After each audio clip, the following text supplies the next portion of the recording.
Salesforce had a strong quarter, shares are undervalued. Snowflake had mixed earnings, but the stock is cheap.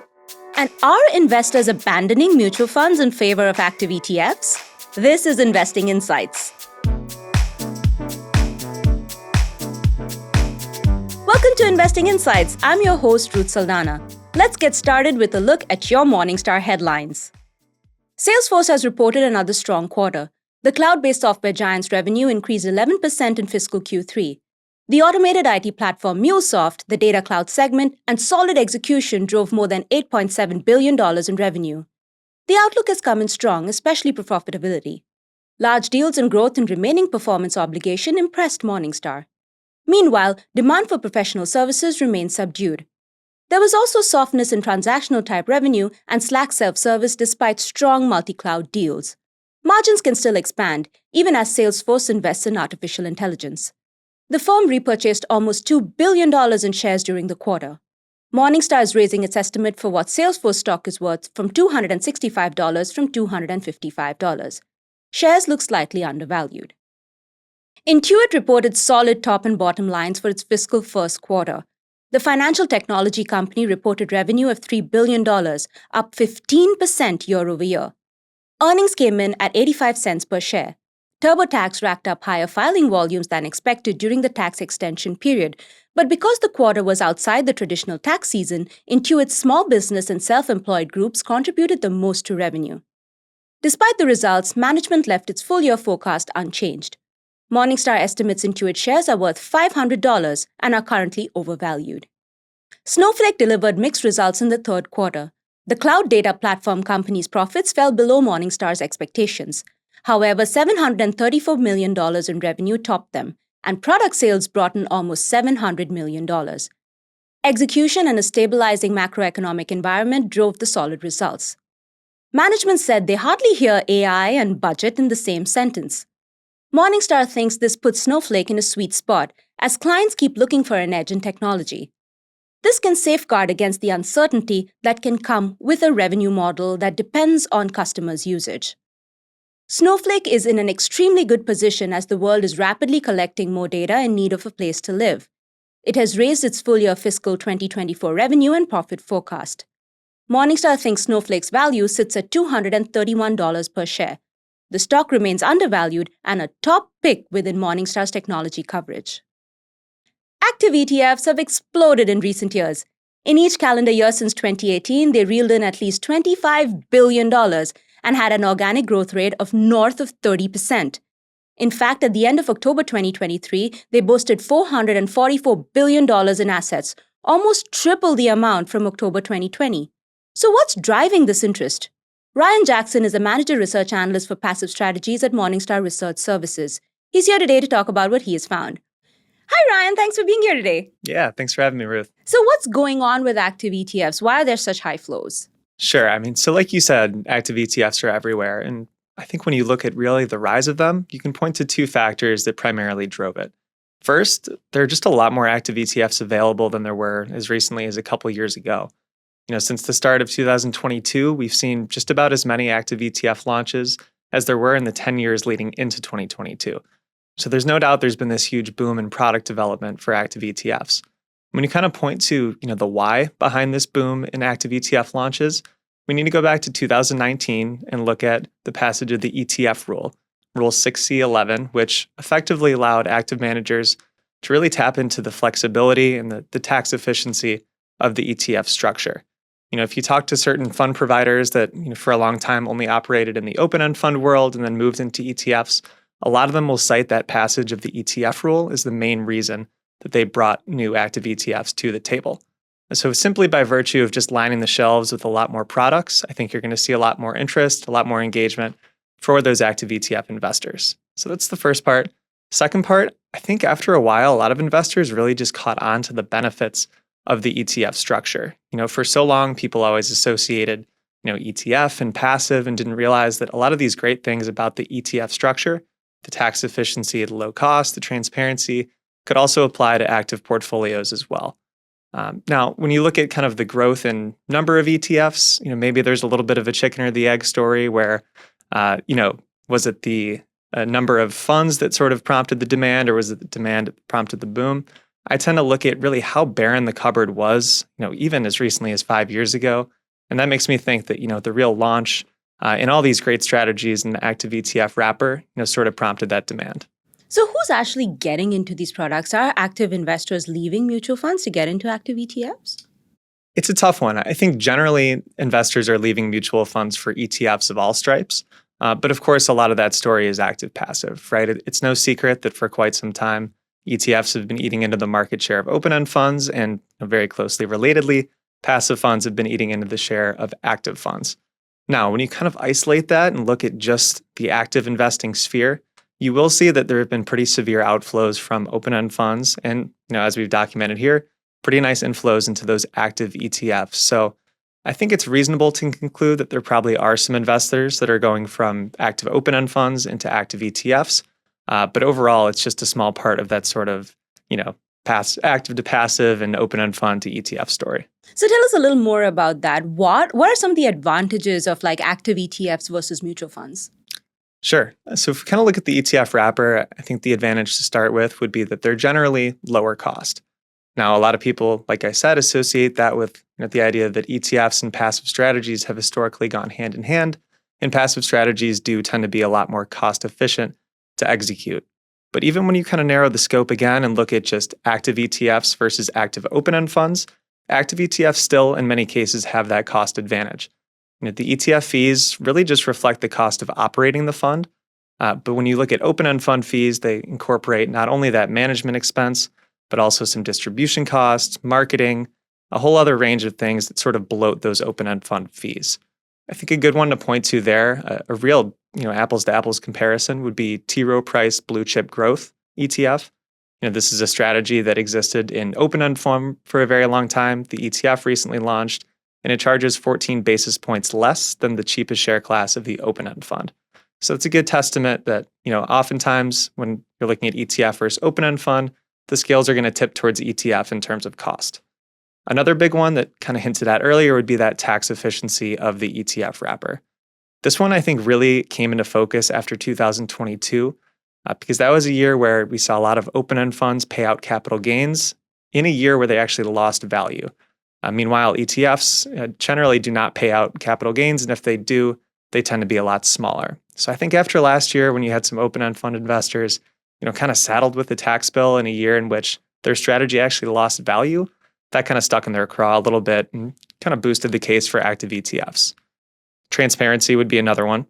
Open-end funds, when it comes to disclosing their holdings, tend to do so on a monthly or sometimes even quarterly cadence, whereas ETFs, in many cases, are going to reveal those holdings on a day-to-day basis. I'm not saying it's always a good thing for investors to be fanatically focused on what their ETF is holding day-to-day, but this one really resonated with the advisor community. I think it's a nice advantage for them when, talking with clients to be able to say, hey, here's how much of this stock you own, here's which ones you don't, really facilitate those relationships and has made them popular among advisors. And then accessibility would be the other one I would point to for ETFs. A lot of open-end funds, especially those that are highly sought after or been around for a long time, have pretty steep investment minimums. Whereas for ETFs, really all you need is a brokerage account and in most cases just a couple $100 to buy an ETF share. So as we've kind of seen the investor demographic start to trend a little bit younger, perhaps a little bit lower income on the heels of the pandemic, ETFs have definitely been the vehicle of choice for those investors. That makes sense. On the flip side, what are some of the disadvantages of active ETFs versus mutual funds? Yeah, comparing ETF and open-end fund, the number one drawback to the ETF structure to point to would be that they can't close their doors to any new investment. So that can lead to some potential capacity issues. The idea here is, some open-end funds, if they feel like they're growing a little bit too large to efficiently execute the strategy they want, maybe they're dealing with some illiquid stocks that might move against them, they can basically shut off all new investors and say, here's what we've got, here's what we're rolling with, this is how it is moving forward. ETFs don't have that luxury. They cannot close. So, we haven't really seen it so far in many cases, but it could be an issue down the road if they get a little bit too large that they're forced to settle for, less than ideal execution or maybe some next best ideas to move into. That would be the main one. Another thing to point out would be that some ETFs, can't always reach the same investments that open-end funds have access to.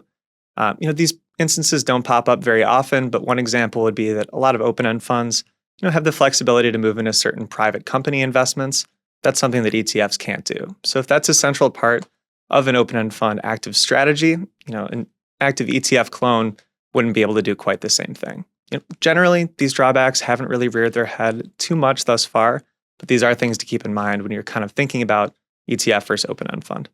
So tell us that. How does an investor decide between an active ETF or a mutual fund or even a passive strategy? What should they keep in mind?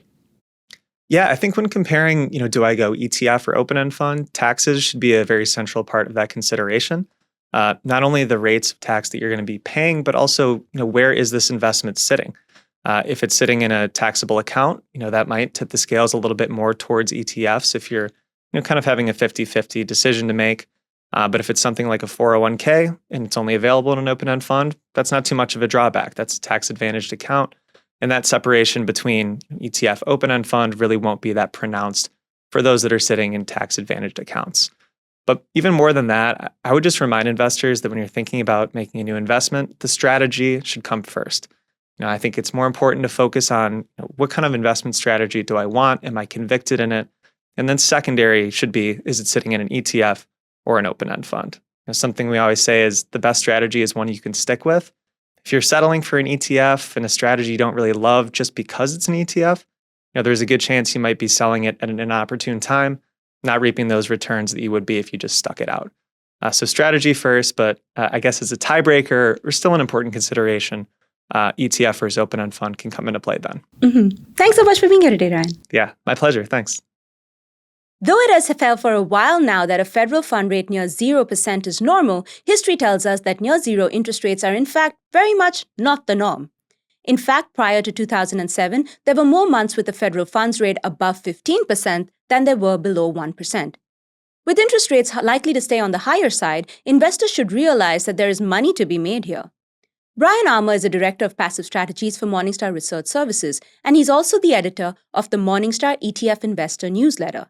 He has 3 ETF picks for investors looking to make money through higher interest rates. Here are his choices. Interest rates were extremely low for a long time, so long so that a federal funds rate near 0% felt normal. Foreign sovereign debt was issued with negative yields. Austria even sold a 100-year bond with a 0.85% coupon that matures in 2120. However, history tells us near zero interest rates are far from normal. Since 1954, there have been 123 months where the effective federal funds rate was below 0.6%. All 123 observations came after 2007. Prior to 2007, there were more months with a Fed funds rate above 15% than there were below 1%. That is to say, the current rate of 5.5% is high, but not even approaching historical extremes. Since the Fed began hiking interest rates in earnest, bond traders have continuously had to push back their predictions of when the first rate cut would take place. The Fed remains hawkish, the jobs market continues to run hot, US GDP has beaten forecast. Investors don't need to fight the Fed. There's money to be made should rates stay higher for longer. Today I share 3 ETFs that can do just that. First, it should come as no surprise that bonds perform better when rates are higher. Not only are yields higher, but rates are more likely to drop at current levels, which would benefit bond prices. For that reason, the first ETF on my list is iShares US Treasury Bond ETF, ticker GOVT. There's no need to bet on short or long maturity bonds. GOVT gives you access to all maturities. This is a balanced approach that will keep interest income churning for years to come, regardless of what happens to interest rates. Another winning higher for longer strategy is quality. High quality stocks have proven resilient in all interest rate environments. That's why the second ETF on my list is Invesco S&P 500 Quality ETF, ticker SPHQ. SPHQ favors stable, profitable companies over those that rely on debt financing or that aggressively grow their assets. It ranks S&P 500 companies by their quality score and picks the highest ranking 100. It weights selected holdings by a combination of their market cap and quality score, steering the portfolio further toward quality while also tying weights to market prices. Quality tends to come at a premium, but SPHQ stays well grounded. It's among one of the highest quality ETFs we rate, but it still maintains its spot in the large blend Morningstar category, not large growth like other top quality strategies. This is important because, spoiler alert, value tends to outperform growth when interest rates move higher. SPHQ gives investors the best of both worlds, high quality without a heavy growth tilt. That's one of the reasons its return has ranked in the top 5 percentile funds in its category over the past 10 years and should continue to be a winner for investors. As the spoiler alert foreshadowed, my final ETF focuses on value stocks, while also tapping into higher quality companies than most value peers. Avantis US Large Cap Value ETF, ticker AVLV, looks for companies that are both cheaply priced and profitable, selecting the top 25% of US stocks based on the combination of those two metrics. AVLV's portfolio looks unconventional in some ways. It can hold growth stocks if their profits justify their relatively steeper multiples. For example, Apple has landed among the fund's top 10 largest holdings since the fund's launch in late 2021. But it still retains an emphasis on cheaper companies, with its average valuation tending to fall below its average large value Morningstar category peer. AVLV has a short but successful track record, beating the Russell 1000 Value Index and its average large value peer since its 2021 inception. Its combination of value and profitability should pair well with interest rates that stay higher for longer. Well, thank you, Brian. That wraps up this week's episode. Subscribe to Morningstar's YouTube channel to see new videos from our team. You can hear market trends and analyst insights from Morningstar on your Alexa devices. Just say, "Play Morningstar." Thanks to senior video producer Jake Vankerson and video producer Daryl Lannard. And thank you for watching Investing Insights. I'm Ruth Saldana, editorial manager at Morningstar Canada.